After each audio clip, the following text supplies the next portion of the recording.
Hope you're having a beautiful day. I just have a couple of announcements. I do want to mention that we normally pass the basket, but since we don't have a basket to pass, we do have a Venmo number, which is in the chat room. And our Venmo is pretty easy. It's at Starting Point NJ. So if you can help us out in any way, it'd be great. We also want to mention that this Saturday, we continue the Law of Attraction workshops. And the topic this Saturday that David's doing is free will, surrender, and the emotional guidance scale. So you can check that out if you want to. It's at 1 o'clock on Saturday. And go to our website or to our Facebook page, and information about it will be on there. And that's Zoom, right, Vince? That's correct. It's on Zoom. Okay. And again, all the information is on the flyer. Okay. So right after this talk, I'll be putting it on Facebook. So you can check it from there too if you want. Okay. All right. Everything else that we're doing at Starting Point, we say a couple of prayers for us. We're going to start this Saturday to bring some of the groups back as an experiment. So 4 of our groups are coming back this Saturday, and we'll see how it works. Do want to mention the people, because I know I got a couple of phone calls this morning. They've installed new air filters up on the roof, and we have fresh air now coming into the building, which is really great. You can actually feel it. It's pretty neat. So basically, there's a lot of ventilation that's been taken care of, and everything else we've followed the hygiene principles and everything else in that direction. So we're hoping very slowly to get the groups back into place. So we'll experiment with Saturday, and we'll go from there. Also, Saturday is Starting Point's anniversary. October 17th. We'll be 43 years old. Okay, we're getting there. Try and hit that 50 mark one of these days. We'll see what happens. So 43 years, and we're still functioning, still here. So we'll see what happens. So I'm grateful. A lot of gratitude, man. A lot of memories, too. Okay, I'm going to begin by doing a reading from the Woman's Meditation book each day in the beginning, because I love the readings from July 28th till about August 3rd. A lot of them are about relationships, and they're pretty neat. July 31st. Love doesn't just sit there like a stone. It has to be made like brick, remade all the time and made new. We love to be loved. We love to be held. We love to be caressed. To show appreciation, we love too. And we love to know we've been heard. The friends, the spouses, the children in our lives want the same from us. Like a garden that needs water, sun, weeding to nurture the growth, so does love need attending to. To become whole and healthy people, we need to tend to nurturing. We also need to give away what we get. Those we nurture will bless our growth. Love is dynamic, not static. There's always changing. It always changes those that it unfolds. Since coming into this program where the sharing of oneself, the open expression of love is profoundly evident. We each have changed, and our presence has changed others. We have learned to accept love and give it, but better yet, we have learned that we deserve love. I will look around me today at others, and I'll remember my growth and theirs depends on loving and being loved. I will reach out. I can make love new. I really like that reading because it really fits into our topic for today, is on developing a healthy relationship with my personal self. Last week, we talked about addictive relationships, and this week I want to concentrate on what I consider to be the ultimate of all relationships. In fact, I'll take it a step further. I truly believe it is the only relationship that we can have, the relationship with our personal self and our personal spirit. Because if we truly do work on ourselves and learn how to love ourselves, then the energy from us will flow out to others. That's why I do believe in that law of attraction. I believe that we actually attract into our life what's going on inside of us. And so it's really important for us to take the time to build a personal relationship with ourselves as people. So I want to do 3 things today. I want to talk about what I refer to as a healthy relationship and show you what it looks like. A lot I want to talk about in this first segment it centrals a lot about something called boundaries. So many of us have gotten into a lot of trouble, myself included, over the years by not having a sense of boundaries.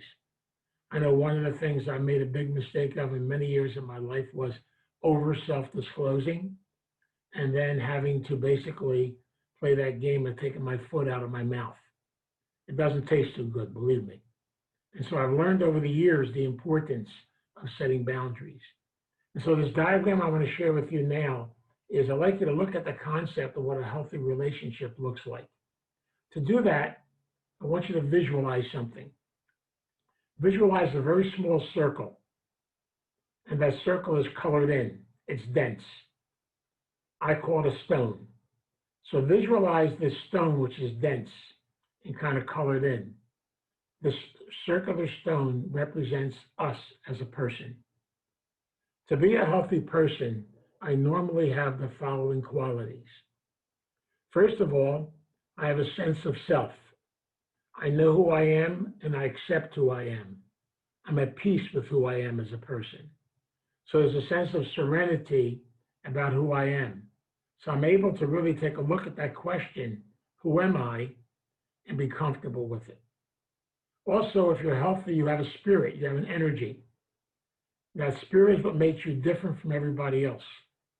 That spirit is your uniqueness and your specialness. And each one of us is unique. Each one of us is special. Also, if you're healthy, you have an open mind, which means you are open to change, you're open to grow, and you have the willingness to change and the willingness to grow. So if I truly am healthy, I'm never done. I'm always in process of growing, in process of changing, in process of self-discovery. And so it's almost like there's this energy inside of me where literally I'm constantly working on myself and growing. So if I'm a healthy person, I have these qualities. These qualities also, I realize the fact that I have a positive attitude of gratitude. I have an attitude of humility and learning, but I also have this powerful energy of love. But that love cannot be just kept inside of me. In order for my process to grow, for me to grow as a human being, I need to be able to share that, to connect that with others. Because I truly believe in something very powerful. And I thank God every day that in our 12-step program, the first step begins with the word we. Because every one of us has a need for one another. All of our growth takes place from each other, from the process of our sharing with one another. And so if I'm truly healthy and I have those qualities, then I want you to draw a little circle around that stone, around that circle.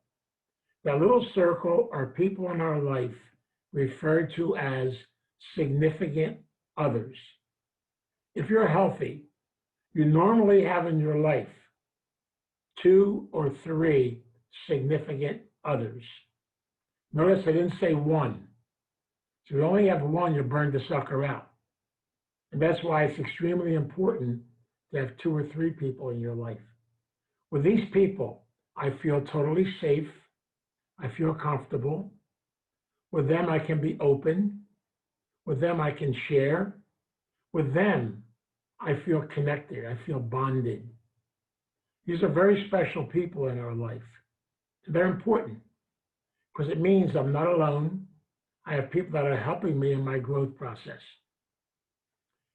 Around that circle, draw another circle, and that circle is a little bit bigger. It's a circle called friends. Now, if you're healthy, you normally have many different circles of friends in your life, but those circles may change as you change and as time goes on. So circles of friends are also people I like being with, I feel comfortable with. I can share on a certain level, but not on the level of my significant others. So I know where boundaries are starting to come into play. But I have different circles of friends. I always use the example, when you were in the 8th grade, you had a circle of friends, and they were your true friends. You probably even had those friends that you said, we'd be friends forever and ever and ever and ever. And today, maybe you don't even know where they are. But they were your circle of friends at that time. At different periods of your life, you have different circles of friends, even in recovery. We have certain circles of friends that help us in early recovery. And as we grow in recovery, even those circles have a tendency to change. Some stay the same and some move on. In your life, in your community, we have different circles of friends. The bottom line is, friends are people I feel comfortable with. I know them and they know me, but I also have a sense of boundaries with them. Draw another big circle around that circle. They're getting bigger now. And I have a nickname for these people. I call these people time people, T-I-M-E, time people. These are what I call the messengers. People that come into our life for a short period of time, they carry a message. They don't go home with you. These are people basically that come into your life that help you on the journey, but they're only there for a short period of time. And yet, if I have an open mind, if I'm open to change and open to grow, then I will listen to the messengers. Those messengers may come in some of the strangest people, at the strangest places, at the strangest time. I realize sometimes those messengers may come through a TV show. They may come through a meeting. They may come through a speaker. They may come to someone you talk to. They may come through, sometimes you get a tidbit of this and a tidbit of there. They're called messengers.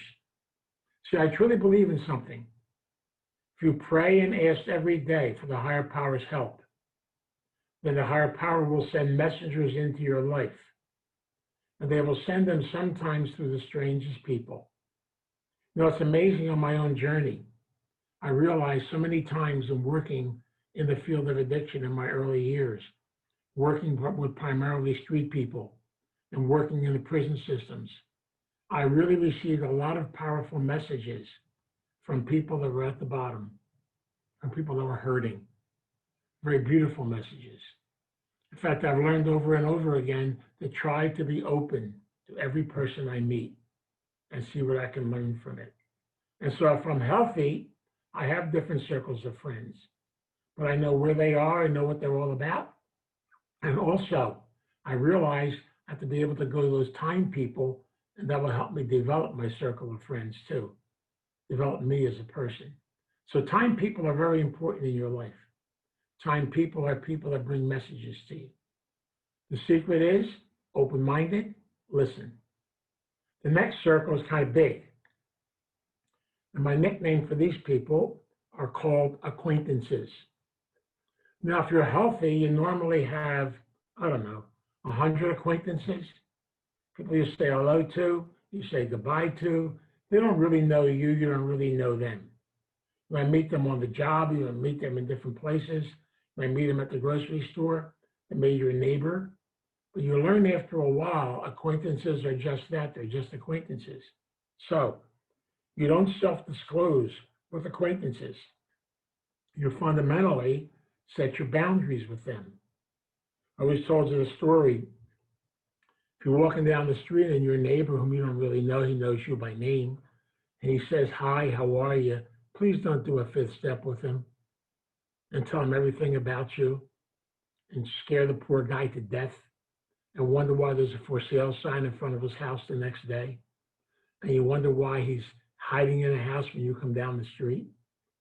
See, we have to learn where people are in our journey. And acquaintances are just that. They're just acquaintances. So we have plenty of them. Even in recovery, a lot of times, we have people that are our friends, people we are close to, but there are some people that are just acquaintances. You might meet them one time. You may not really have a lot in common with them. So basically, they're people that are part of your journey, but at the same time, they're not a close part of your journey. One more circle, a real big one now. I have a nickname for this circle. It's called enemies. Negative persons, places, and things. If you're healthy, you have people in your life that are unhealthy. I have to be able to identify them, to be able to acknowledge them and be in touch with them. And so I've learned over the years, and this is one of the things that I really had to work hard on in my life, because I always thought everybody had to be a friend. I always thought I had to be everything to everybody. But I realize today there are people in my life that are unhealthy for me. And therefore, I've learned how to detach. I can pray for them, I can wish them well, but I have to learn to detach away from them. Otherwise, they're not a good influence on me. What I love about these circles, they're about boundaries. And they're acknowledging where people are on your journey. If you look at these circles and you realize when you look at your own family or people in your life, you may find out that some people maybe you thought were significant others may just be acquaintances. I realize in my own journey, a lot of my family members, I love them, I care about them, but they're just acquaintances. I enjoy spending time with them, but guess what? I don't do a lot of sharing with them. I told you the story before. When I wrote my first book was the one we're talking about now in relationships. You know, I really thought I wanted to share it with my family. And when I brought the book in and told my aunt about it, all she did was give me a lecture. And she said, I hope there's nothing in that book about the family. And as soon as she said that, I said no more about the book. Took care of that. See, I got scared. Because I realized over and over again, I've got to acknowledge where people are. And so things that are precious to you, you know, where to share them and how to share them. And that's why when I talk about being healthy, you have a healthy sense of yourself. Now, let's go to the other side. Who's somebody that's unhealthy? Someone who's unhealthy has no sense of who they are. They have this empty shell on the inside. And as a result, then, what do? They're constantly looking on the outside for people to tell them who they are, or very many times they're looking for some kind of identity from other people around you. And I can relate to this because in my active addiction, in my crazy years, I realized the fact that basically there was no me. Yeah, there was an image, there was an outside image, but there was no person inside. And so when you have empty and you're empty on the inside, then you have to live life on the edge. You have to live life scared. And very many times, you're always worried about whether people are going to find out things or not about you. So you live in secrets all the time. That's scary. And so as a result, then, if I don't have a sense of self, then I really don't have any significant others. So I'm not going to let anybody get close to me. And so I put a wall around me. I hide. You know, I don't realize this until today, but the first 44 years of my life, I lived in a shell. I was a very lonely and a very empty person, even though I had hundreds of people around me. I was functioning, but there was no me. That's sad. And I had to be able to go through an addiction, a nervous breakdown, a few other odds and ends, another addiction, to finally grow up and deal with this stuff in my life. But I'm finally learning it. Also, you have no real friends because you're always scared, you're always afraid. And so literally, you might have friends, but they're not the healthy friends. You don't listen to time people because you're closed, you're shut off.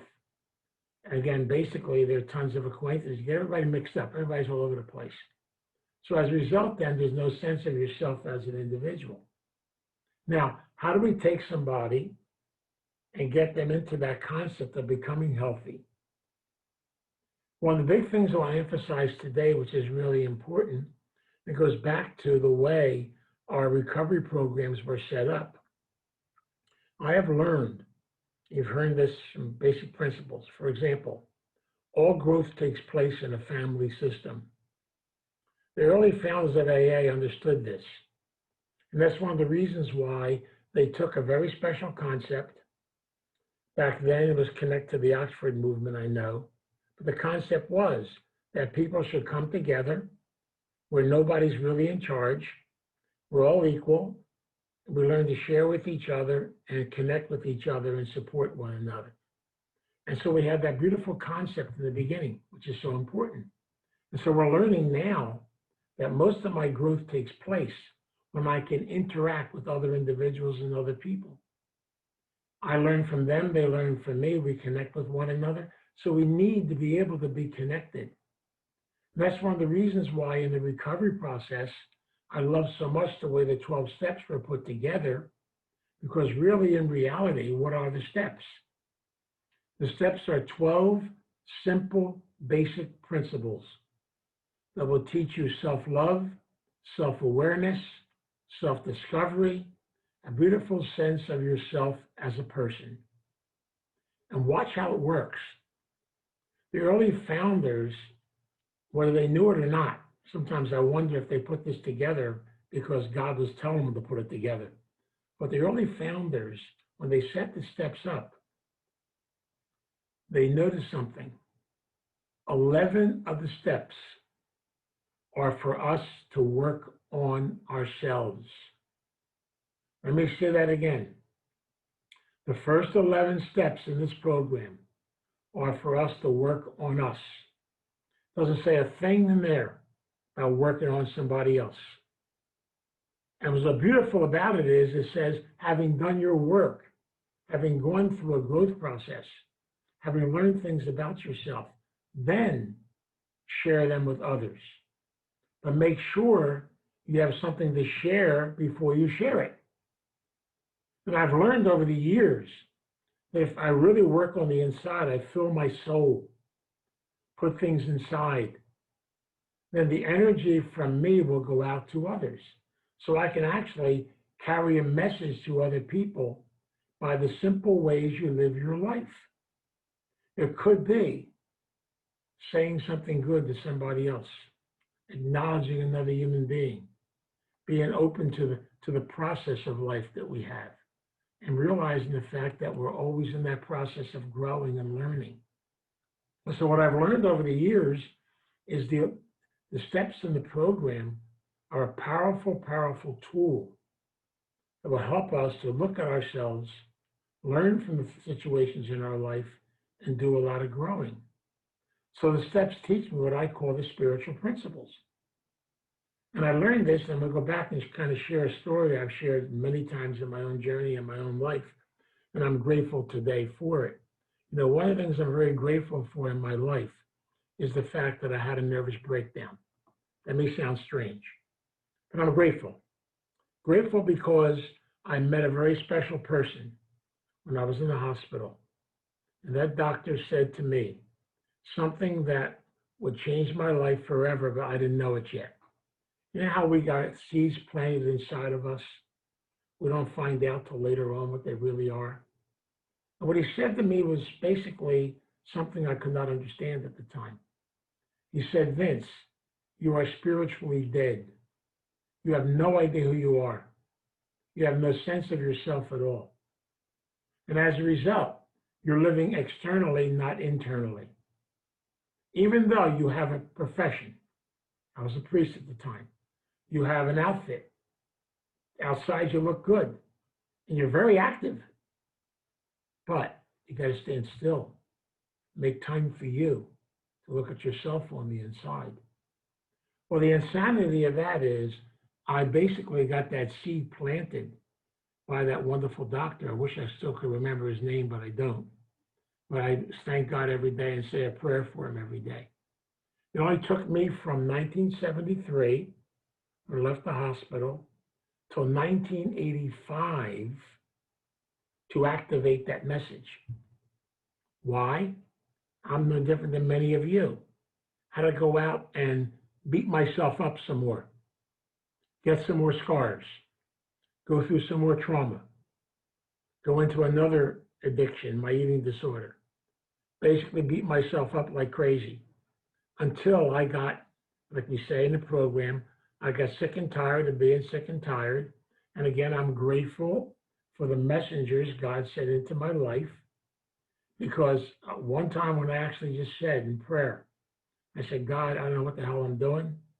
Help me. And God sent a therapist into my life. I think I told you that story. When my stepdaughter was in treatment, my wife and I went to the family program, and the therapist in the family program worked on me all week. Isn't that wonderful? I went there so I could figure out my stepdaughter, and I got to be worked on. And that is the one who actually got me into my eating disorder program, to make changes in my life. And even that program I fought at the beginning. You see, I've learned I love fighting everything first and then basically growing and learning from it. And I learned over the course of my journey in life, it's funny sometimes how those messengers are all around you, those teachers are all around you, but you just don't listen to them because you're not ready. So I'm learning over and over again the value of being ready. But that readiness doesn't just come automatically. It's a little bit at a time. It's a process. I remember now my first sponsor in OA, very beautiful man. His name is Richard. I love Richard. God rest his soul. Sad he's not with us anymore. Richard died in a motorcycle accident. But I love Richard because Richard used to say to me over and over again, and he tried to get this through my thick Italian head. He used to say, Vince, just take it a little bit at a time. Learning and growing doesn't happen overnight. You learn and you grow in little segments, a little bit at a time. And what came in my mind all of a sudden was something my father said to me back when I was 9, 10, 11 years old. Of course, you know how seeds get planted in your head. He used to say to me, Wayona, bien. He used to say, little boy, go slow, take your time, relax, let everything happen. And I could never understand what he was talking about because I was pretty hyper back then. And I realized now, slowly through experience, through going through my own turmoil, going through my own growth process, I'm slowly but surely learning and discovering. And what I've learned so much is, as a result of this program, as a result of the steps, I don't want to ever be done. And that's why there's so much to learn. And the steps, what I love so much about them, they are universal. Believe it or not, Hazelden put out a book years ago called 12 Steps for Anyone Who Really Wants to Use Them. It's amazing because these steps can be applied to every area of your life. And our 12 steps says that. Practice these principles in all of your affairs, in every aspect of your life. And so it's so beautiful because it's a way in which we can learn things and develop things. It's a way of life. It's a grieving process. It's a growing process. It's all part of the process we go through. Sometimes I wish I could take the 12 steps, put it into a serum or something, and inject it into everybody's arms because I have so much gratitude for it today. And I can honestly say this today. You know, I probably couldn't have said this a long time ago. You're looking at somebody who studied theology. I do have degrees after my name. If you want to see them, come to my office. They're hanging on the wall. They're pretty. You know, they're in Latin too. Maybe you could translate them for me. Even though I took Latin, I can't translate them. And bottom line is I learned something. I learned nothing about life, nothing about growth until I got connected to a recovery program. So I got to the 12 steps. And I have a lot of gratitude today for these steps. To me, they have become the principles of life. And I love sharing them and talking about them because I can look at them from all different angles now, all different ways. And that's why I love the concept of being able to go over these, not just one time. It's not a course, just to be able to live them. They're a way of life. They're a connection to life. And the principles are simple. They're not complicated. But I've said this so many times and you've heard it. You know, this is a simple program for complicated people. Why? Especially if you're a codependent. God, you love complicating everything. You're trying to figure everything out. When I'm finally learning, you can't figure any of it out. I always tell the story. A long, long time ago, I was 20 years old. I really was, believe it or not. Yes, Michael, I was 20 at one time. Not a problem. It's a real, my God, when was I 20? 1960. Wow. Whew. Anyway, when I was 20 years old, I had this problem. I knew everything. You can tell me a damn thing. I had all the answers. I had life by the tail. And then something happened. I turned 30. When I turned 30, guess what? I found out all the questions. So I had the answers before I found the questions. Then I turned 40 and I found out there weren't any answers. Wow. Then I turned 50 and who cares? I'm having fun now.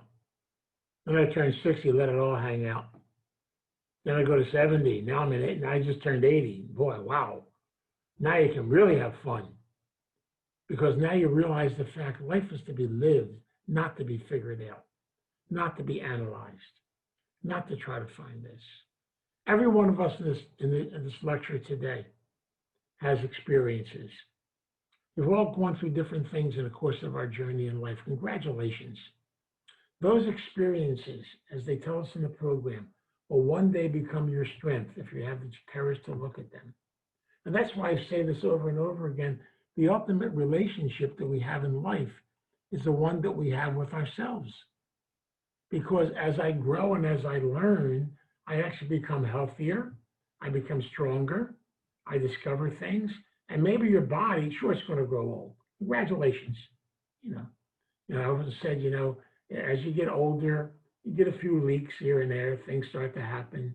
You go through changes, you get those things called age spots. Aren't they wonderful? It's fantastic, but you begin to realize the fact you have to accept the fact of the journey, but your mind, your spirit, the inside of you is not getting older. It's getting younger. You're discovering things. But it comes down to your attitude, how you look at life, how you see the experiences of life, how you become open to different areas in life. See, it took me a long time even to learn what it means to be a spiritual person. Because spirituality actually means to come to an awakening of your personal self, to come to a relation with yourself as a person. So ask yourself some very simple questions. Do you love who you really are? Do you love yourself? I never thought in my life I'd be telling people to fall in love with themselves. But that love is a positive love. It's not an external love. It's being able to celebrate who you are as a person. Do you accept who you are? Do you accept every part of yourself, physically, emotionally, and spiritually? Do you accept the things you can't change? Serenity prayer tells us that. The Serenity prayer also tells us, have the courage to change the things you can. Well, guess what? The most powerful thing you can change is yourself. And I hate telling you this, but it's a full-time job. And what's so beautiful about it when it comes to codependency, when you work on yourself, you leave everybody else alone. Don't work on people. It's their job. It's their journey. Share with them, stay connected with them, but allow them to make their mistakes, allow them to go through their growth process. Even as parents, a lot of times, what do? We want to basically take care of our kids and make sure they don't go through the same thing we went through. Why not? They got to go through whatever they've got to go through for their growth process. We have to let them go through it. Because struggle is part of the journey. It's part of the experience we have to go through. So nothing is just basically the concept of magical answers. But we open up a little bit at a time, a little bit at a time. I can remember, my first 12-step program, and I hate to even tell you this. It was in the year 1969.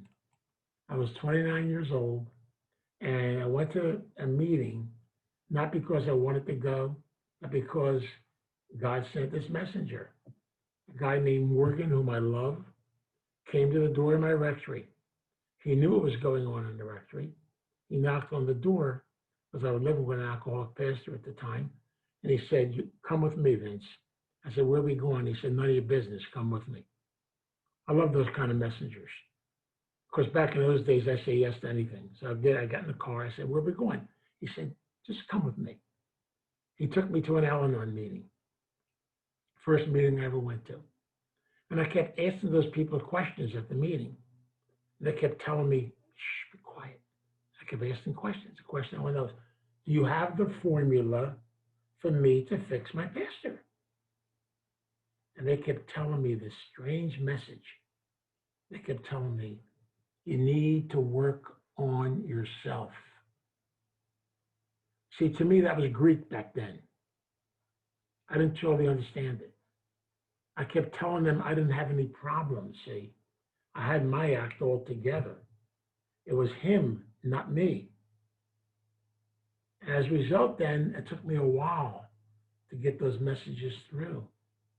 And later on, I got to meet Morgan because Morgan ran a treatment center in Philadelphia called DRC, Diagnostic Rehabilitation Center. It was a rehab for street people back at 3rd and Arch. And I got to do my internship with him. And Morgan always was this very simple, beautiful man who taught me so much about life.